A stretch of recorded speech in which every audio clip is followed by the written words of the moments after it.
Does this hurt your eyes? Is this too bright for you? Yes. Tell the truth. Okay, I'm gonna bring it down a little bit. Is that okay? Yeah.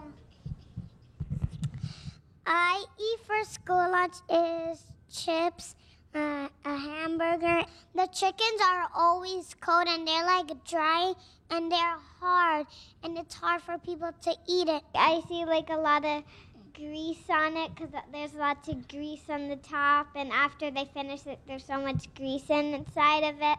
The pizza is really good, but it's actually not healthy for you. We have a real crisis in our country. I know a lot of people call it the obesity crisis, but we call it a crisis of poor health. Obesity just happens to be the most visible sign. 50% of children between the ages of 2 and 15 have fatty streaks in their arteries, and this is literally the beginning stages of heart disease. And it's totally preventable. This affects children across every single demographic. It affects the rich, it affects the poor, it affects children of all races. Nobody is safe from the dangers of the child obesity epidemic. In most schools in America today, there is no healthy choice. They get foods from the federal government, and in many cases they're not the healthiest things. They're not getting huge truckloads of vegetables and fruits ready to turn into healthy meals. They get a lot of surplus cheese, surplus meats. And when you see what's in the cafeterias now, you can't blame the lunch workers.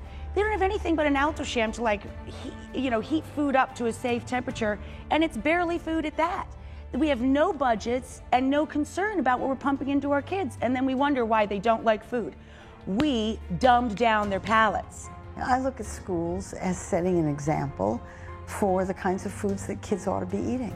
And if they're eating junk food in schools, then the schools are telling them that that's okay, it's appropriate, it's what happens in schools. That's not right. They're probably in that environment 8 hours, so all of a sudden 20 minutes was devoted to a decent meal. The parents don't want to change a lot of this, and the children can't change it. I'm afraid it gets to be survival of the fittest in many ways. You know, some of these people will be tossed aside, literally and figuratively, by the system. Kids are getting this idea ingrained in them that real nutrition doesn't count and it doesn't really matter. Because if it really mattered, the school nutrition program would provide them with really high quality food every day.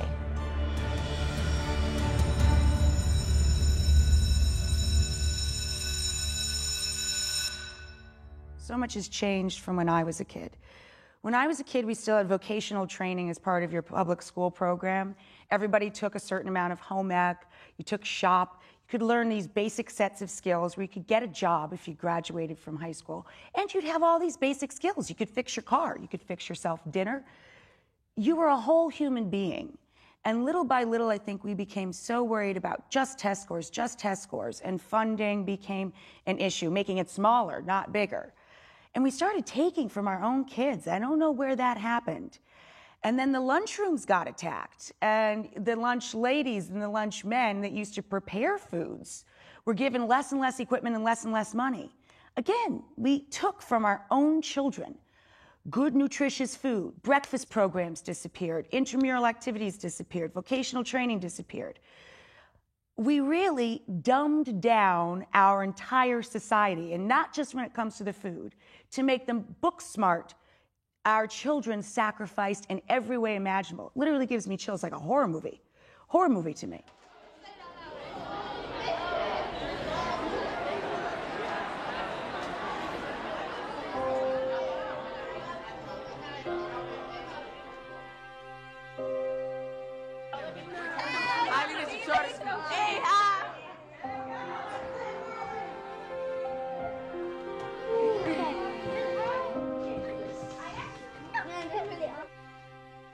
I think that if there were healthy meals provided to them at breakfast and at lunch, it would just improve their whole life, because they would eat better, they would feel better, they would study, more effectively, they would, be able to be at gym and have a sustained energy level. And try to draw it on your work. Not having good food, I think, has a direct impact on a child's ability to learn and focus in the classroom.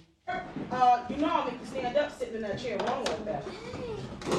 We can tell when our kids are hungry. We know when they're distracted. We know when they're irritable, and especially if they really haven't eaten at home or they didn't eat the night before at home, their first meal might be here. And so if that meal is, something that is not providing them with any nutrition whatsoever, then what value is it?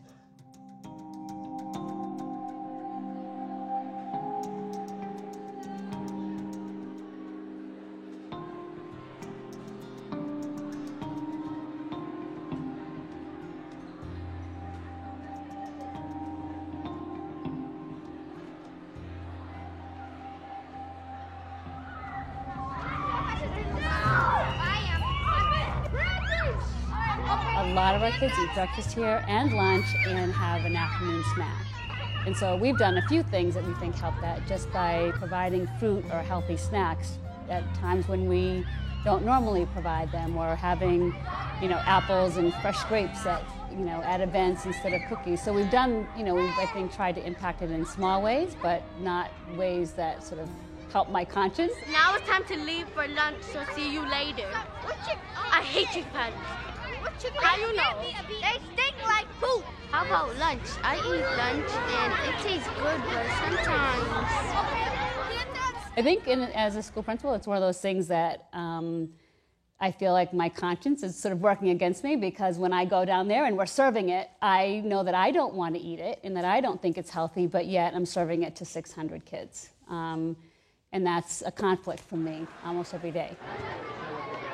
Oftentimes in the lunch line, they'll either be complaining, I don't want that, or we usually have to finagle with the kids. If you want salad today, if you want peanut butter jelly, if you want the hot lunch, we have to try to bargain with them about what they want to eat. And that usually causes, some sort of a fight with students, and them not being,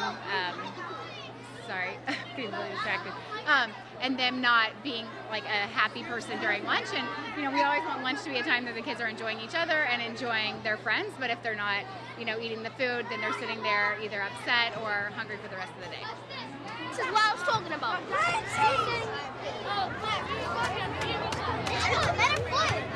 We've had times when we have had food served that's either frozen or molded, or or a whole pile of apples that are not fresh. Or you bite into an apple and it's like a soggy mush. Well, you wouldn't eat that and you would throw it away at home. Why is it not being thrown away at school? And I know that I love our kitchen staff. I think they work very hard to help us. They work very hard to, do what they can with what they have. But what they're being provided with is not enough to provide a healthy meal for our kids.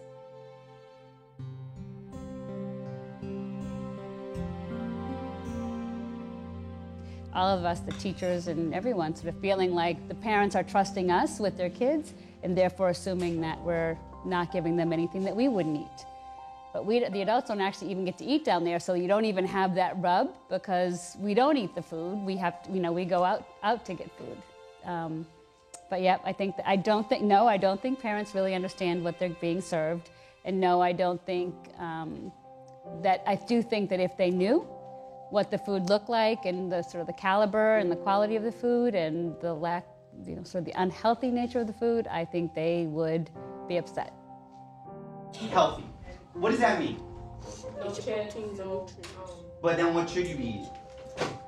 What does it take? What are just some of the things you think? We've been talking about health for a while now, and they teach us about what we're supposed to be eating and what a healthy diet looks like, and it kind of contradicts itself when they say we need to be eating right.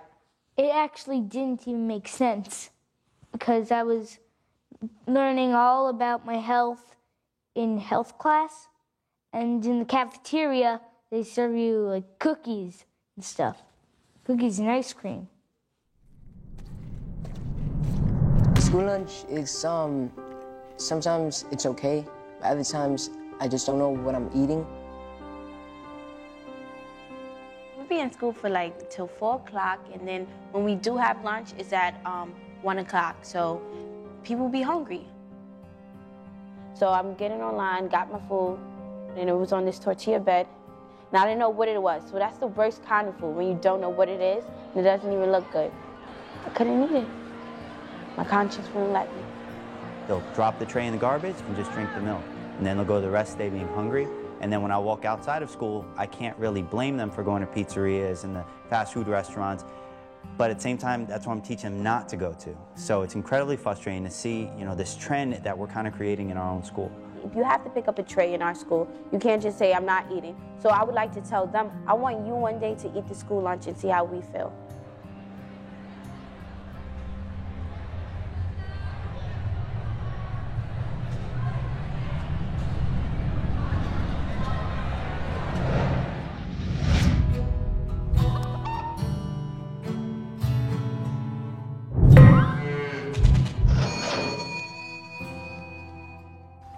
In the 1930s, farmers in the United States faced a terrible depression in agriculture that was actually more profound than the Industrial Depression, because it had been going on for almost a decade when what we think of as the Great Depression began. Farmers were left with very heavy mortgage debt. Many of them had mortgaged their farms in order to expand farm production during the war. In order to try to pay it off, they tried to produce more, and the more they produced, the more surpluses they had, and the more the price declined. They were in a terrible downward spiral. When the Roosevelt administration came into power in March of 1933, one of their highest priorities was to get some relief to farmers, and they couldn't really do that as long as the surpluses were holding prices down. The administration passed the Agricultural Adjustment Act, which gave the federal government new tools for managing farm surpluses. In Chicago, the hog farmers had lots and lots and lots of baby pigs. And because there was some actual shortage in the corn supply, it was expensive to feed those pigs. And so the Secretary of Agriculture agreed to buy 6 million baby pigs and slaughter them before they grew up to be big hogs. They were ground up for something that's called tankage, which is a kind of liquefied pig. And in Chicago, they chose an old quarry, dumped a lot of the tankage into the quarry, and the weather turned hot. There was a terrible smell and everything to call attention to the fact that the government was sponsoring the destruction of good food. There was a major public outcry. Roosevelt was very savvy about public relations, and he ordered a high-profile cooperation between the Agriculture Department and the Federal Emergency Relief Administration to create a program to procure the farmer surpluses and process and distribute them for the unemployed.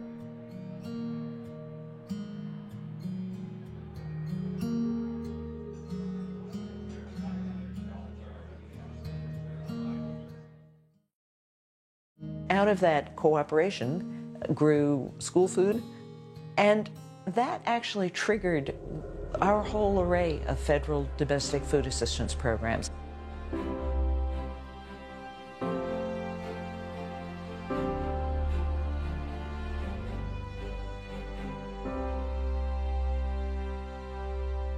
The USDA in the 1930s would take that surplus and ship it off to schools for free. The program was mandated to serve whole milk and butter and cream and custard because nutritionists believed that poor children were not getting enough calories.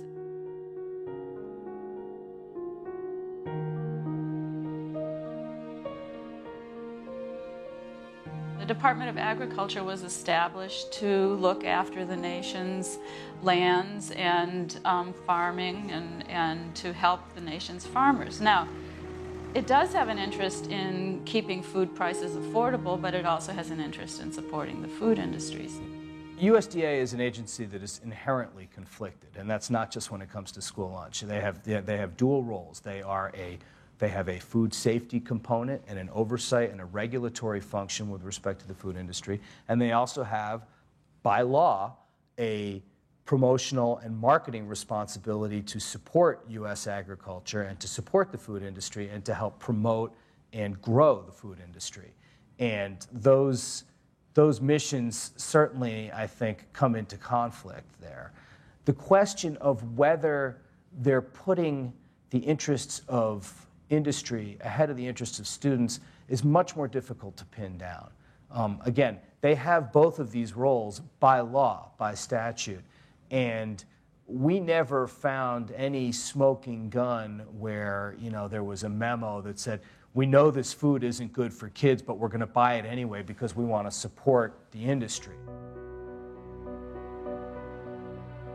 We found that both the quality standards and the safety standards for a lot of the meat that's purchased for school lunches are far less than what you see in a lot of the commercial side. And one of the things that we're surprised by was a particular kind of chicken. It's commonly referred to as spent hen meat, and this is meat from egg-laying birds that have been retired, that are no longer producing eggs. And nobody really uses them much on the commercial market. Even Kentucky Fried Chicken to McDonald's declines to buy this stuff. And it is, in some cases, commonly sold to the pet food industry. They use it for pet food. And the school lunch program bought a lot of it. They bought about 77 million pounds between 2001 and 2009. The school lunch program tried using it in patties, using it in salads and that kind of thing, and eventually backed off the practice, although there's still, I believe, some being purchased.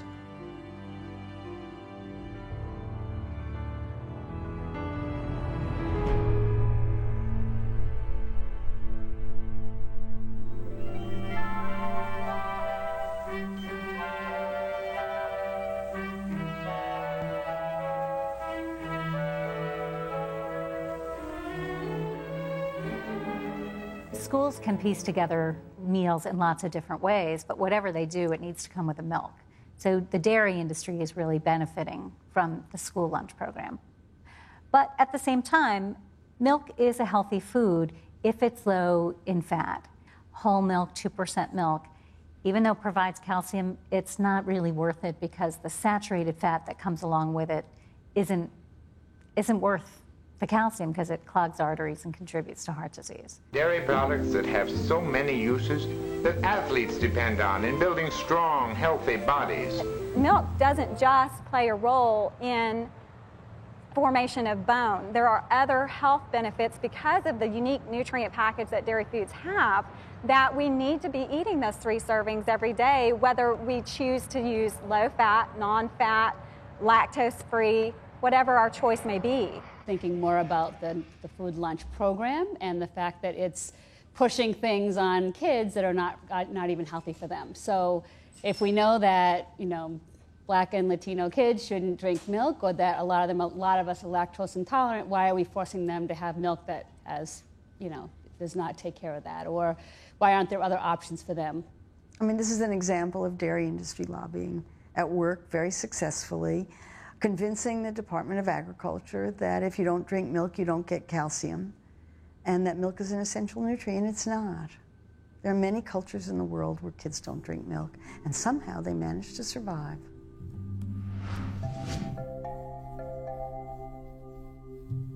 There are alternatives.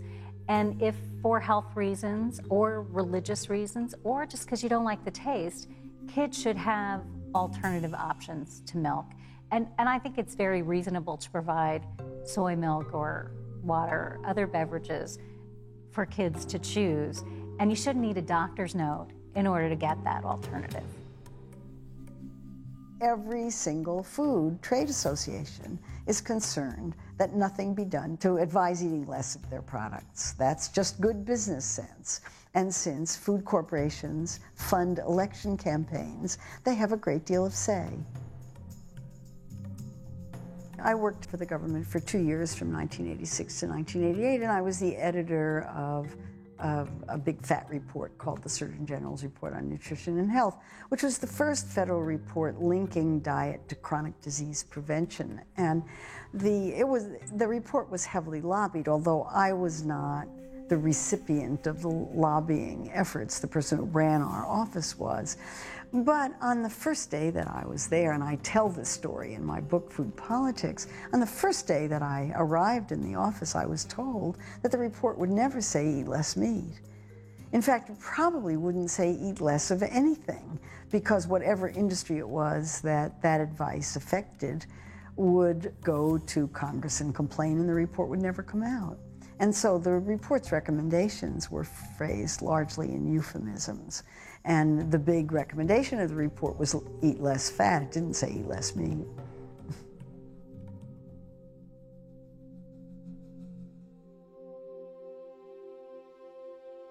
big corporations in the food lobby matter a great deal. The reimbursement comes from the U.S. Department of Agriculture. I think that says a lot. And those companies do matter. And that's just, I think, the way the political structure in America with food is set up. And it's perhaps some change in discussion around that. I think it's long overdue.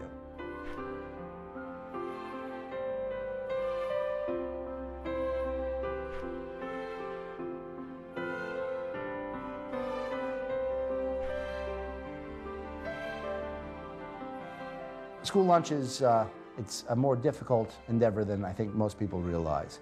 A lot goes into it.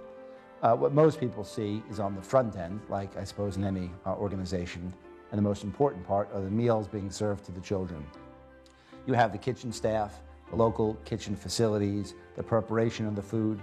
Beyond that is the ordering of the food, the supply chain and the distribution. Beyond that, the centralized staff that deals with things like accountability, health control, inspections, for instance. And beyond that, you have the management.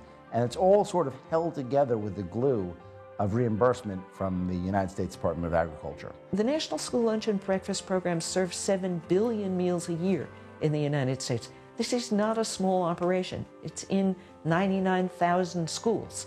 By the time you take out the labor and administrative costs, and increasingly the bill for electricity in the cafeteria, and gas, some schools even charge the school food operation for check writing, you do have typically $1 or less to spend on food. It's not very much money. 5 components for 90 cents we're talking about. For our children, who are our future.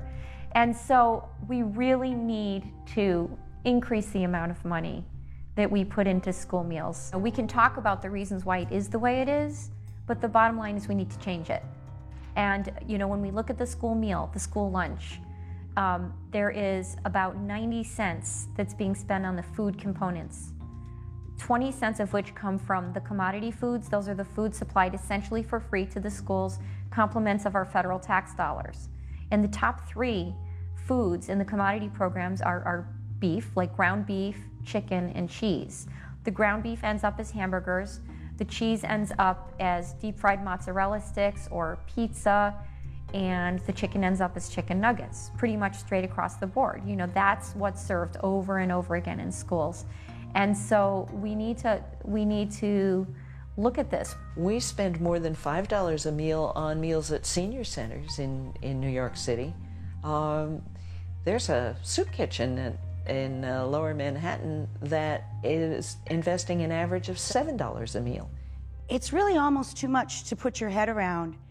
And it's why I really don't understand why we have to have a conversation asking for $1 for our kids, for each child, or asking for a summer food program. Like, why are we even debating this? Why is this even a conversation? And that's where you can get hung up again. And you get so frustrated and worked up that you get nothing done. Financial incentives that Washington will set will have a profound impact on school lunches nationwide. In order to maximize our budgets, we need to rely on the donated commodities that are offered to us by the USDA. And we've been working with the USDA to improve those commodities, and they have. For example, their vegetables are low sodium now. They've reduced the fat in a lot of their products. And they're also trying to make it happen, but because we're under this large sort of system of commodities and food service all under one, it makes it very challenging to make that happen for 90 cents to $1 for the entire meal. Now we're talking about a program that costs the government $12 billion a year. And kids also buy food in schools with their own money. So you're talking about something that's big bucks. And there's a lot of money at stake, and every food company wants to be in on the action. The orders tend to be quite large. When USDA is buying ground beef for schools, it's often buying it in tens of thousands or hundreds of thousands of pounds at a time. By and large, the ground beef and the poultry that are being purchased for school lunches are being purchased from large-scale suppliers. You don't see a lot of small mom-and-pop farms that are supplying USDA with ground beef for the lunch program.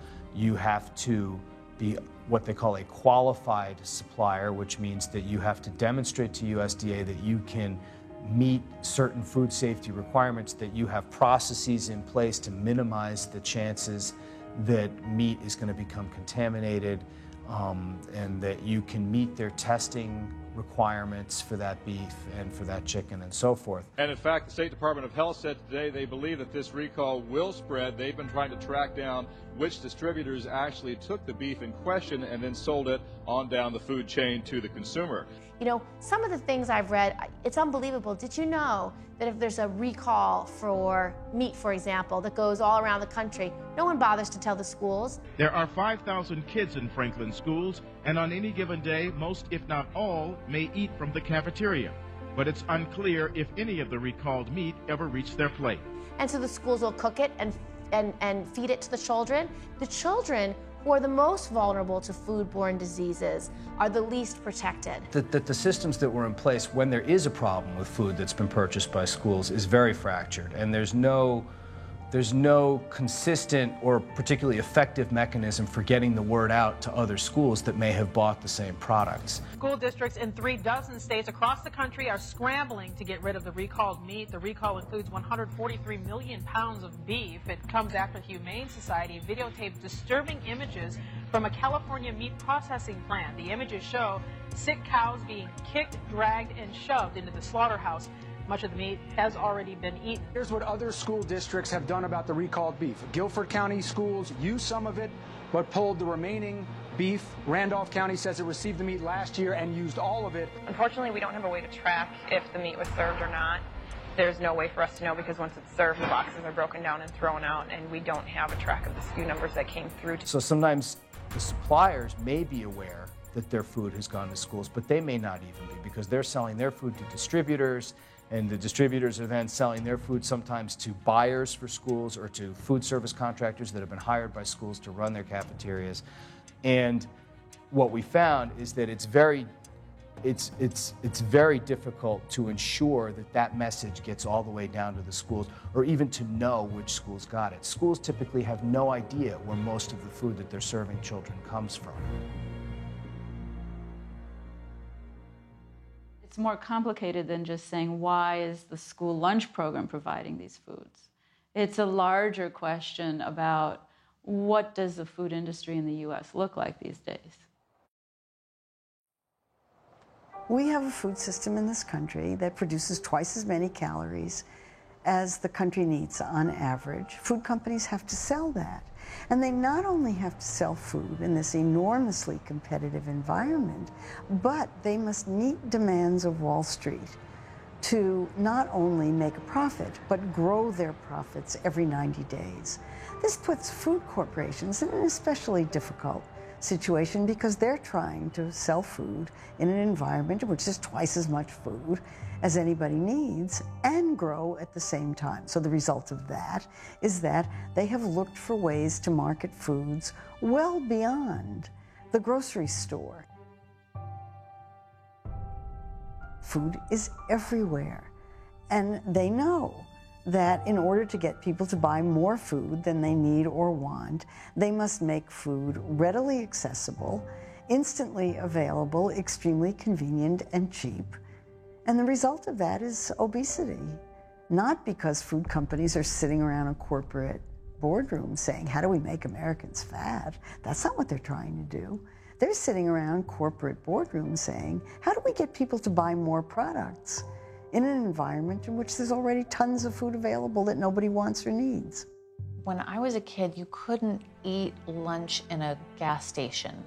When you went to the drugstore, you didn't have to walk through 3 aisles of junk food to get to the prescription department. Now junk food is everywhere. It's not like you find baskets of apples and bananas at the checkout stand. No, that's where the junk food is. That's where the candy and the chocolate bars are. The advertising has increased drastically in this country over the last couple of decades.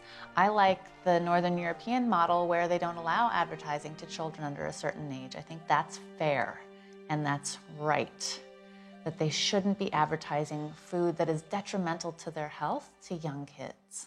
The purpose of marketing to children is threefold. One is brand loyalty. You get a child convinced that a particular brand is better. That child, you hope, will choose that brand throughout life. The second is called the pester factor, and it's just what it sounds like. You want kids not only to pester their parents, but also to do it in an intelligent way. You should buy this product because it's got fiber in it, for example. And then the third is the one that I think is the most important, and that is you want kids to think that they're supposed to be eating kids' food. They're supposed to be eating food made just for them in funny shapes and colors, packages, unidentified food objects, whatever. You don't want kids thinking that they're supposed to eat the same old boring adult foods that their parents are hopefully eating. And that is so undermining of parental authority around food issues that I think it's reason enough to be really concerned about this kind of thing. The pressure really is on. Every time you turn on the television set, half the commercials are for snack foods and junk foods, and the other half of the commercials are for medications to undo all the effects of those snack foods that they're promoting.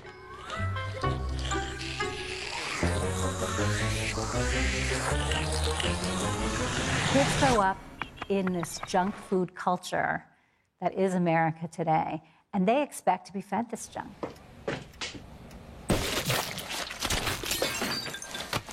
These are youngsters who are subjected to $10 to $12 billion a year of food advertising, and the advertising is not for fresh fruits and vegetables. That's weird. How did your Gushers get in my hand? Gushers fruit-flavored snacks. It's fast food and highly processed packaged foods, and that's what kids are. That's what kids think they want.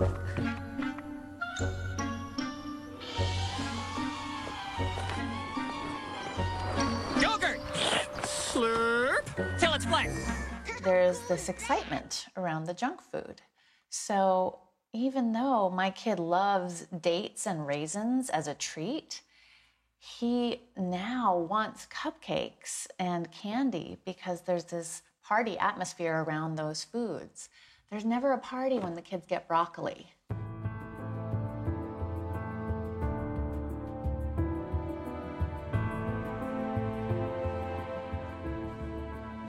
Fast food is an American concept.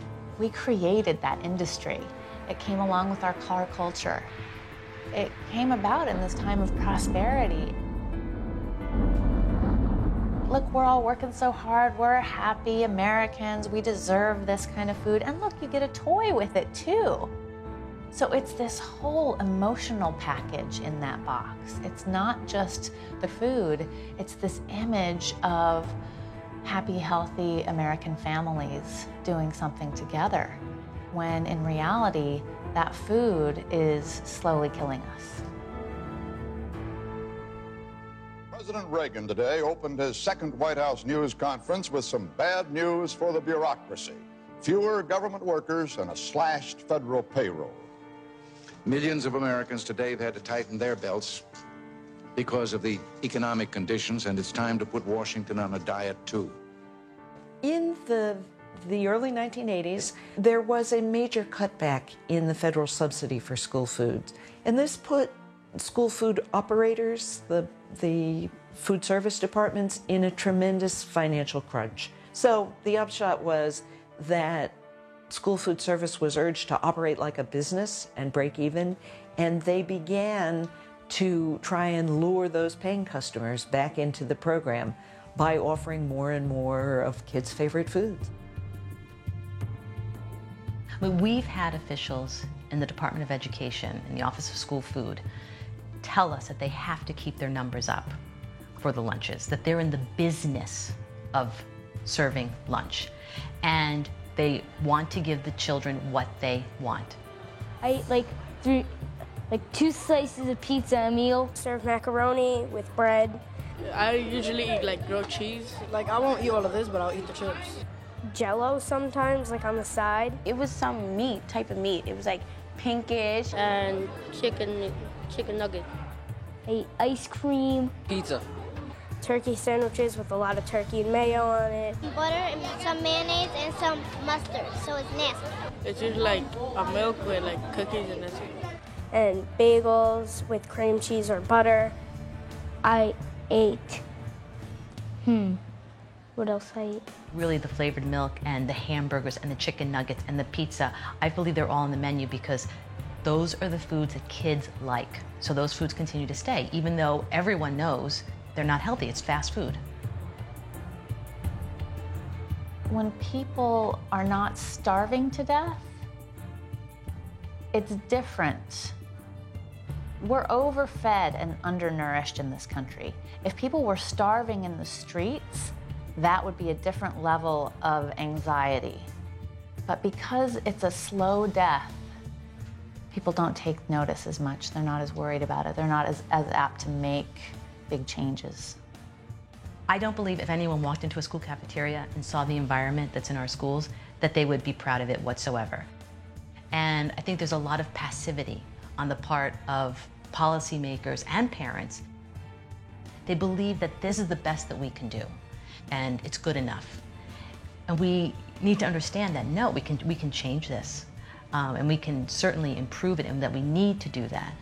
Back in 1946, when the generals came forward and said, you know, we've got a population out there that can't serve in the military because they're undernourished, well, we're a victim of our own success. It's not a question of being undernourished, we're overnourished, and we're overnourished with empty calories. If we don't do something, we need to accept the fact that we will not be the leaders of the world. We will not be the folks that are bringing the inventions to the table, the breakthroughs in technology, and offer folks a better way of life. In the United States, nearly 2/3 of the population is overweight. Almost 1 in 3 Americans is obese, and no one wants to be. Americans want to be thinner, and yet old and young Americans are getting fatter and fatter and fatter. We all think it's our own fault. It is not that simple. I think it's embarrassing for the United States that we don't feed our kids better, that we don't educate our kids better, and that we have so many children living in poverty. That's embarrassing. There are 17 million American children that could literally go hungry every day that they're not in school because the only access they get to food at all is school food. Then you have the next door neighbor to the hungry. 1/3 of our kids are overweight or obese. We have kids as young as 9 taking cholesterol medicines, trying to clean out their arteries. We did that to them.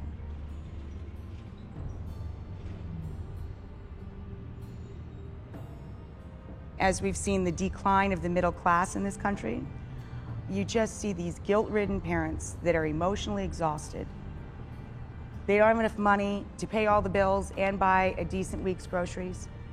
Naively and blissfully, they want to imagine that their kids are getting this big hug when they go to school, that they're getting the best education and the best food and the best exercise, and that they're having a much better existence while they're out earning a couple of bucks.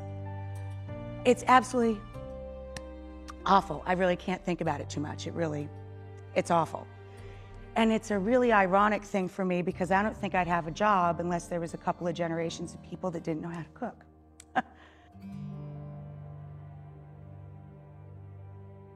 The school lunch program was devised years ago when the concern was children aren't getting enough to eat. Maybe that lunch is the biggest meal of the day, so they made sure that the law said it has to have a certain number of calories in order to pass. Well, nowadays we know that the problem is the opposite. Kids need a little bit fewer calories, so we need some flexibility there, or otherwise we're never going to conquer the obesity epidemic.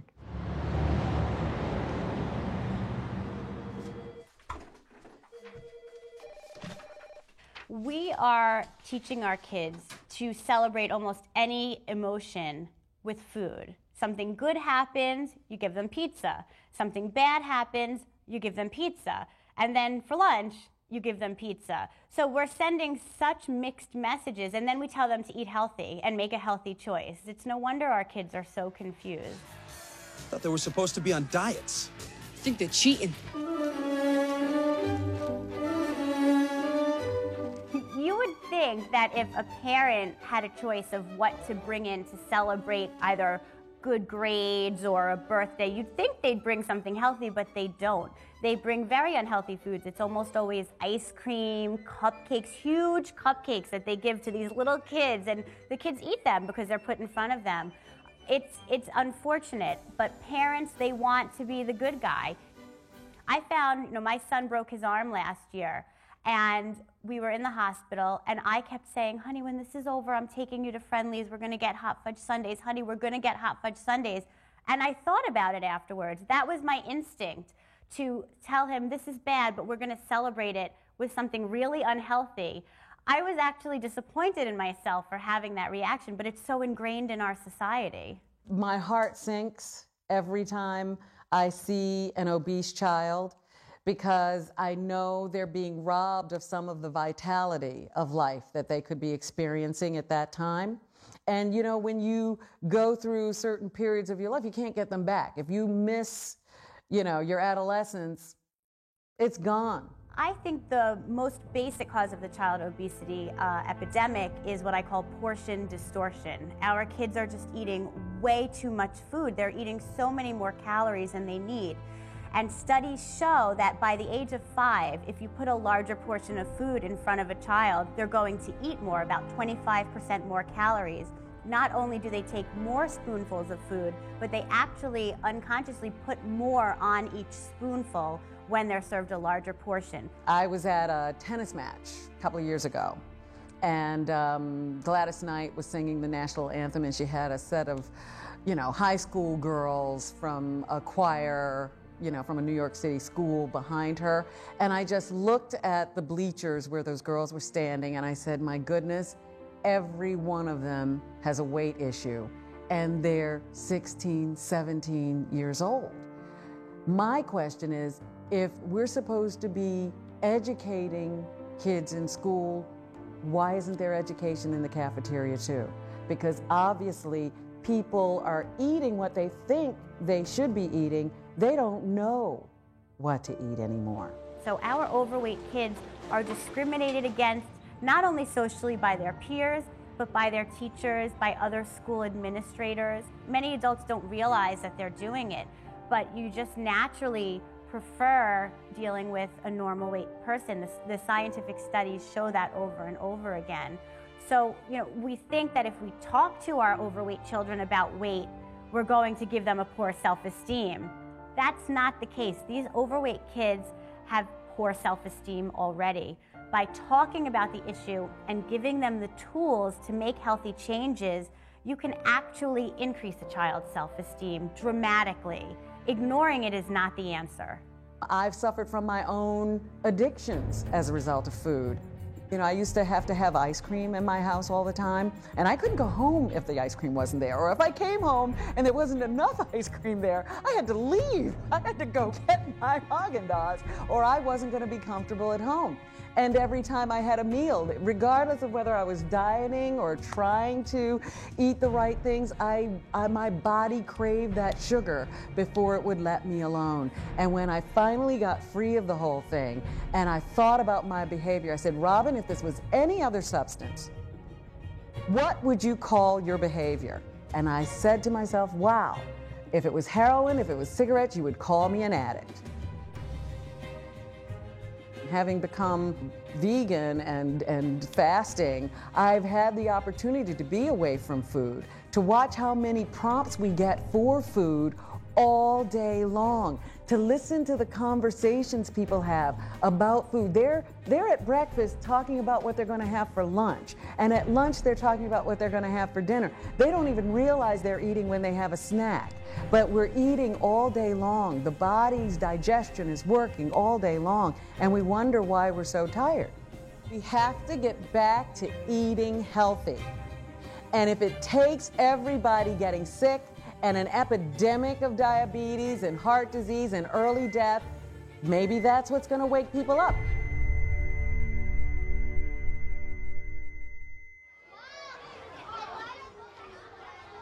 I really think that a lot of people are in the position where they've been they've done well in life. They just haven't done good yet. I went to a Jesuit high school here in San Jose, and the Jesuits are very good at pulling you back in once you've been successful. And they pulled me back in to do a middle school here in San Jose about 10 years ago. And I think it doesn't take long before you do a school like that before you realize it's very transformative for the neighborhood, and it's just a great mission. And I was looking for a better mission. I had come out of tech. Tech's great. You make a lot of people a lot of money, but you know, at the end of the day, is the world really a lot better place because of what you do? For me, it's low-income kids and the needs of low-income kids that are the greatest injustice that we have. So from a justice standpoint, the fact that you're born here versus Palo Alto shouldn't make any difference. And that's really what Rocketship's about, is getting rid of that problem. And so that's just a passion of mine, is making sure that wherever you're born, you have the same opportunity to be successful in life. When we opened Rocketship, we kind of sat down and thought about the food that many school districts serve to their kids. You want to go to a place in a cafeteria where the food that's being served is food you'd like to eat yourself. And so we partnered with an organization called Revolution Foods, which does healthy food. They're kind of, in our opinion, the Whole Foods of school food service. And their mission is to provide very healthy food, organic food, to schools at the federal reimbursement rate for free and reduced meals students. 5 years, we're serving 50,000 meals a day nationwide. Yes, there's problems, there's challenges, there's things that we need to figure out, but you got to get out there and do it. You've got to get out there and be part of the solution. When we started Revolution Foods, our goal was to bridge an access gap in this country. It was to make healthy, fresh, delicious food available to students in low-income communities. One of the things we found when we started this company is there wasn't, the supply chain didn't support healthy foods nationwide. So, you know, we went to DC and we're like, how do we get a clean bread product, for instance? So Rev Foods is, I think, not only, you know, providing healthy meals in schools, but it's completely like impacting the supply chain nationwide in terms of what's available. We thought it was important to show kids what healthy food looks like every day.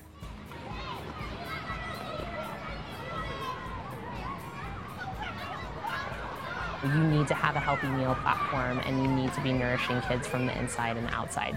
I think every time we put pressure on the system to change, you know, we're catalyzing a much bigger change across the country. What we're doing in New York City with the School Food Project and getting some of our Yummo meals incorporated into the New York City school food diet is very much like what the First Lady Michelle Obama and Sam, the White House chef, it's very much like what they're doing with the Chefs Move On Schools. They're pairing up the nationwide registry of the greatest chefs in our country. We're calling on them to do community service in the public schools, not to go in and change everything, but to go in and support and help noodle it. We're going to war against obesity and war to bring healthy food to kids, and let's get all the great minds and gather them together. Nutritionists, chefs, people who put out high volumes of food. Let's bring everybody together and figure out a way to get it to the kids. One is cinnamon and one is curry powder. How about the green snap peas? Did anybody try those? Last night here at the restaurant, we opened with 120 covers. We ended up doing 180. I needed to still produce a high quality food, you know, to the customer. So I wasn't going to just all of a sudden cook everything ahead of time and just slam it onto a plate. I think, you know, I wanted to give the customers a high quality experience. So, and I think with the children, they should get that also. I would like to introduce you to Chef Billy Doherty from New York City Office of School Food. The New York Coalition for Healthy School Food is a statewide nonprofit, and it's the only statewide nonprofit in the country that focuses solely on school food. I completely 100% believe that these types of programs can work in this city, in any city in the United States and around the world. There's a huge network of chefs that have been working, and you know, everything is always grassroots, so it really starts from the bottom. You're talking about people that are donating their time, volunteering, donating the ingredients, working to bring people together through food, and that's a great thing. And all of us as chefs, you know, it's our responsibility to help put the right tools and the right food in the hands of all these folks that want to be involved and want to eat healthier and just understand their food and know where it comes from. By educating the students both through our Wellness Wake Up program and our family dinner nights, where we invite the whole family in for dinner, we have hands-on learning activities, a cooking demo. Wow! Okay. And everybody gets to eat a nice dinner, and then we have prizes. And it's really been a great thing where the families learn together about healthy school food.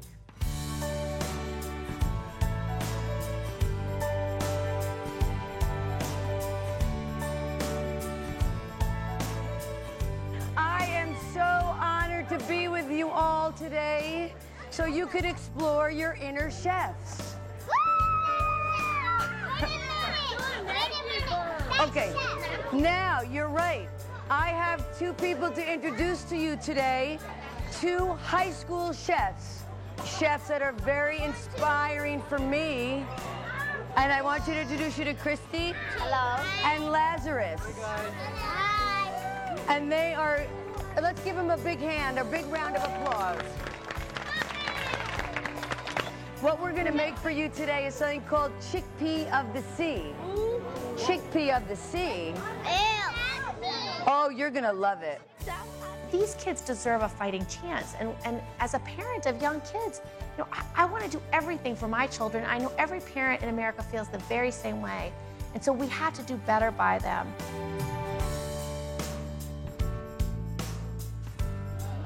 I like the carrot, the salad. I definitely like the beans and rice and the salad. Dude, these beans are the best. My daughter was very glad that she ate it, and I was seeing that she enjoyed it. And for myself, I'm learning how to cook different ways.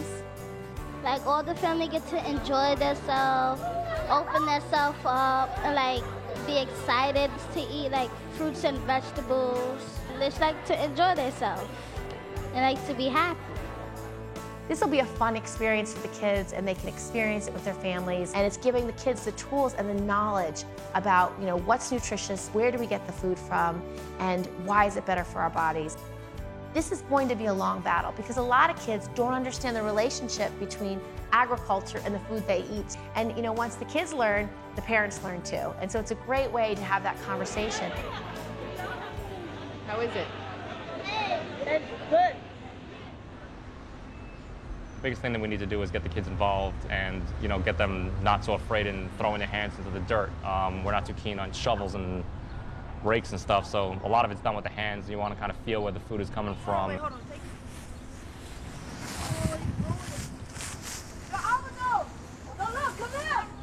The idea of this program is to teach kids how to plant things, show them where food comes from, show them the different items that are grown. There's fresh mint, there's broccoli, there's kale, there's collards, cauliflower, chives, different flowers, tomatoes, melons, strawberries. And it's just to expose them to the items that are out there. And then once the things are done growing, they're going to take the items home with them, expose them to their family, and show them fresh, organic produce that they have grown themselves. And this year we came out, and with the water that we've been getting at the beginning of the year, it just kind of took over the entire bed, and now we have an entire bed full of mint. So, you know, we need to start becoming more creative with mint recipes downstairs. When we're using certain items, we try to do as fresh as possible, so we'll call the farmer and say, we need this item now for beef or chicken or turkey or whatever the item may be, and get it in as we need it. So the items that you see in here are items that are usually left over from, you know, the week production, and we kind of circulate them back in as we need them. So things like pizza and stuff like that is made specifically for us. This pizza is actually fortified with 14 vitamins and minerals. And the person who produced it for us, his name is Santi, is a really great individual. Believes in fortifying things, sauces and doughs and breads and stuff with certain vitamins and minerals that the kids wouldn't get on a regular day basis. So he presented this item to us, and it worked out really well.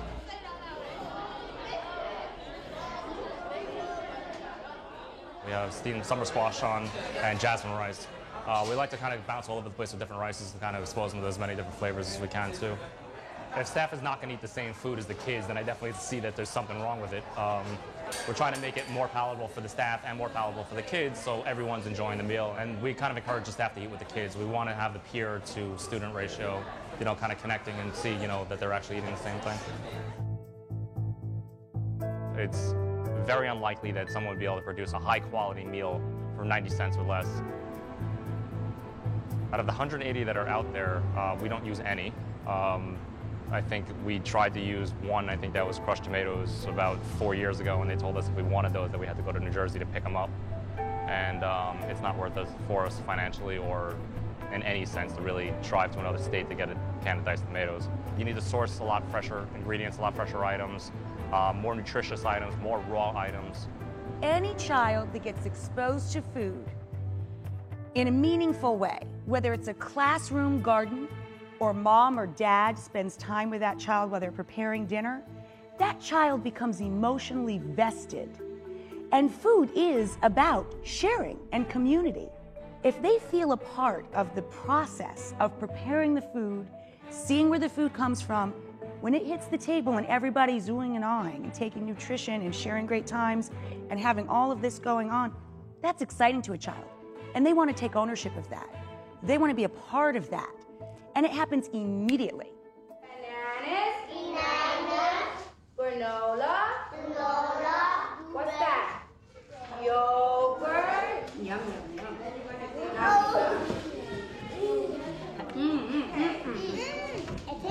It tastes good, right? Yummy. Wow. This is really good, Ms. Torres. Wow. There was definitely a need. I saw the need. All the children brought to school were unhealthy snacks, sugary snacks, totally unhealthy.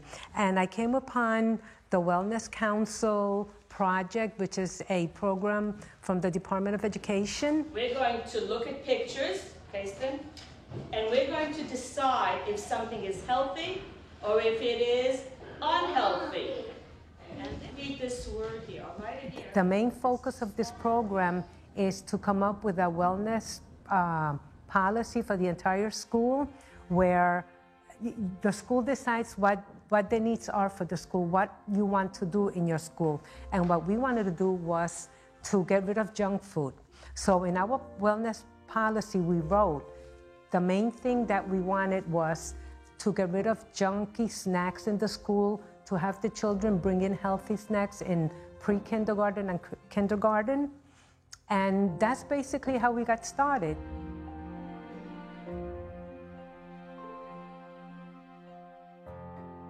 In order for the school to become healthy, all we needed was to have a committee of teachers that were interested and parents, and we had all of that. We have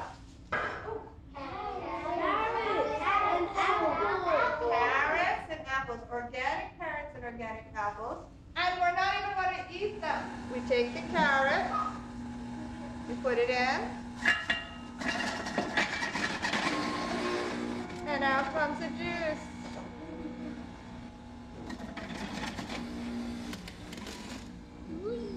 It's not just teaching reading and writing, you know, teaching someone how to eat and how to eat healthy. I think that's a gift.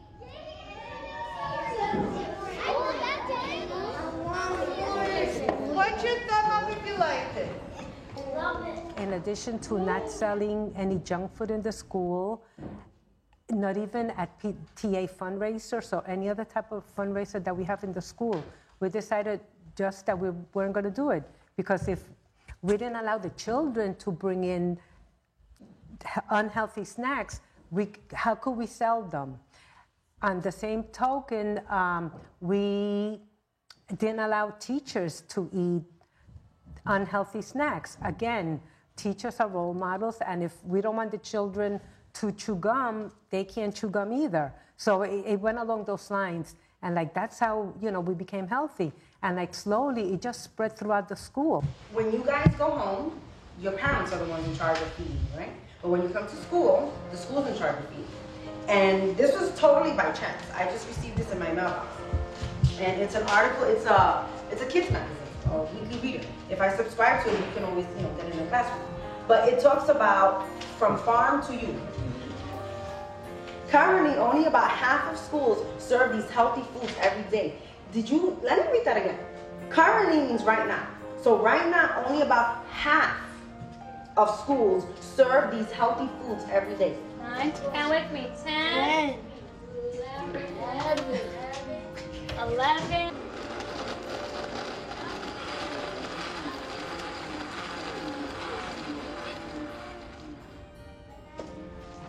Who's next? Kevin E. Kevin E. Do you want a math question or a reading question? Reading. Okay. What is one health benefit of a strawberry? It heals cuts and bruises. Very good. Come take your smoothie. Okay. Thank you. Next person. I wanted to do it. I wanted to, before I retire, I wanted to give something bigger and more than, than I've done with the children and the parents in my career. And I felt that this was it. Like, I wanted to, share being healthy with them and exercising and how good you feel. I just think that's like the most wonderful thing you can do. Exercise and eat healthy, and it's not just good for you, it's good for the planet, it's good for everybody. Children in the class will run in place because they're healthy kids. The children in the class will walk in place, walk in place, walk in place. The children in the class will walk in place because they're healthy kids. That's it. I didn't get killed. Like the kids love it. And just the fact that the children are so receptive to it and they're always showing me what's healthy, what's not healthy. It's like, oh my God, that they want to know. The thing for me with children is they're so vulnerable. So they'll do what you want them to do if you tell them right and if you talk sweetly to them. And they don't really have a say. Nobody really listens to them. They don't come to school from Mars. They come to school from their neighborhoods. They come to school from the environment. So there's a much larger discussion that needs to take place, of which we're a part. There's a sort of mood out there that food does matter. And again, within our environment, as restricted as it is sometimes, there's a real desire to change. But there are boundaries. And the question is, how does one push those boundaries? The whole country looks to New York City to see what they do. The whole country says, if New York City can do it, we can do it. In New York City, we have an additional challenge, and that challenge is really size. We do about, depending on the day, in the neighborhood of about 860,000 meals a day. That includes breakfast, lunch, a little bit of supper, but primarily breakfast and lunch, with lunch being the biggest component of our program. I think that school food in NYC is just such a great forerunner for the rest of the country, small towns and big cities alike. They restructured everything, and they made the choice as a community, as a school community, that they were going to prioritize this to get the kids healthier, to get them to pay more attention in class, to get better grades, and to just get better attendance out of them. They realized that this was a big component. And we've started this about 5-6 years ago with little things, but perhaps not so little. Changing the name of our organization from the Office of School Food Nutrition Services to School Food. That's what we're about. We changed the uniforms of our staff from an institutional white uniform that had the feel of a hospital or a prison, which gives a certain mentality and an aura. We changed that to a little fancy for us. We have a sort of crimson top and khaki bottoms, just to make people feel that we have a brand. We're investing in our brand, and a brand means something. We have so many schools contacting us and asking for our help that we can't keep up with it. Everything is in place. We know what to do, and the schools want to do it. And it's just a matter of having the resources to really reach all the people that we want to reach. And it's been so encouraging to see how kids really do take it on, and they love it. It's an empowering thing to be able to cook and share great meals with their family. And it really makes them they're better students. They told me that their IQs are better, that their attendance is better. And I've had students just have total turnarounds based on changing in their diet. It became a somewhat logical move for us to move into the school system because we were basically feeding the families, the teachers, and a lot of the young people already. And people were starting to ask us, well, how can I get my children to eat better? In fact, through the years, I think I could count 15 to 20 times, parents have come up to us and said, how can I get this food into my school for my child? My kid goes to school, he or she's eating awfully. And then Belle kind of went off for joy and myself. Well, let's look into that. Let's see if we can help. Start with, as they would say, one child. Now it's up to thousands. It's quite incredible to see it happening.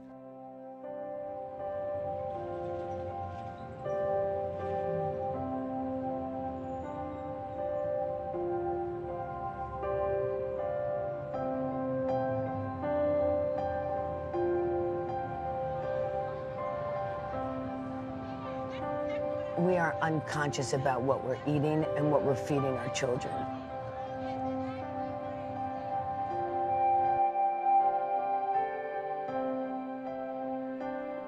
And I believe that we could make big changes in our health by changing the food in our schools and in our homes.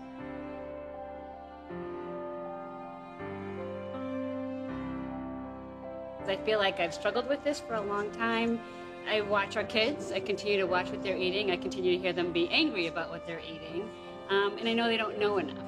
And I don't know enough. So I don't know how to help them transition. I don't know just how to make some changes that will be significant for them and impactful for them. So I'm excited to have a chance to talk to people who have actually, that understand it, that know how to help us do it. And you know, the assistant principal that's joining us, that she's done it. You know, she's done some things around wellness and proper nutrition that I think will really help our kids. So I'm excited to hear from her what lessons we can take and open and do in our school. Hi, how are you? I'm your bug battler, Joanne. They're being turned down in job situations. They're being turned down in the military. They're being turned down by the medical establishment. I mean, they're setting themselves for a very, very bad life and lifespan. Through the Healthy School program, I read every morning, and I do it. I love to read it. I read a little something about being well, being healthy. And the kids, when they see me in the hall, they'll mention it. They'll say, oh, Miss Ballister, you said that to be healthy, we should eat more beans. And they're so cute. They remember whatever you tell them, you know, they internalize. So we have kids that are struggling with their health, for sure. And I think we have, unfortunately, I think we have as many faculty probably that are struggling with issues of health and what they're eating. And there isn't a lot of education, and there isn't a lot of access. And you also have children to take care of, a lot of them here. I've seen a lot of them in the hallways, and they're all these beautiful faces looking for you for guidance, and they're counting on you. I really I would love to have us have the meeting with the lunch staff or whomever, the regional director, whoever that is. I'd like to do that in the next couple weeks. You got it. We'll meet with the regional director of the Coalition for Healthy School Food, Amy Hamlin, and we'll get you started. Okay. People are being programmed to think, well, I can eat and live any way I want, abuse myself, and somebody in a white coat is going to hook me up and change the oil and make me okay again. It's a tough one. It's really been programmed worse than ever. We're up to like a third generation of that kind of thinking, and it's hard to overcome. And it's not only with the children, it's with the adults too. See, they kind of accept a lower level of performance and health and well-being. We got to get them to connect with the idea that what they're eating is really affecting their life in the present and looking forward. We are the leaders of the world. That's not a God-given right. That's something that we've earned over time. And if we want to continue to be the model for the world, then the folks that are going to be doing that are sitting at our tables right now. And whether you have one at your own table or not, you ought to be concerned about that. The media environment in this country is also backwards, where all of the news programs will rush to cover one child who is missing or has been abducted because we can get angry at some mysterious one person who took a child. But when we then turn the cameras onto our population of obese and sick children, that means we're pointing the cameras back at ourselves. We're actually looking at ourselves and how we're treating the rest of the kids. And that problem is too embarrassing for most people to look at. It's easier to care about one child we can really do nothing about than all the children who are around us every day with a problem we don't know how to solve. We basically know that the diet industry fails everyone. And so what do? The global economy is shaky at best. Natural disasters, layer upon layer of them. It's a dark time. Don't you want some good news? Don't you want something that you can literally close your eyes and imagine actually achieving in a generation? This is it. This is that thing. This is that thing everybody can agree upon. It's about our kids. It's about the health of this country. It's the thing everybody can come together and actually do. There is no reason I can imagine that people wouldn't be in favor of making sure kids are healthy. If you're involved in your school, you know what they're serving in the cafeteria, and you will demand that it be better. You have to be involved. You can't just leave it to someone else to care more about your child than you care. But I definitely believe it can be done. And we're proof that it can be done because we're doing it. It's really, well, you get hungry for more once you start. And everybody can do something. Everybody. I would make like spaghetti with tomato sauce and like lots of healthy stuff inside of it. I would make apples that are healthy and they don't have no scratches on them. I would put strawberries and mango and watermelon and cherries.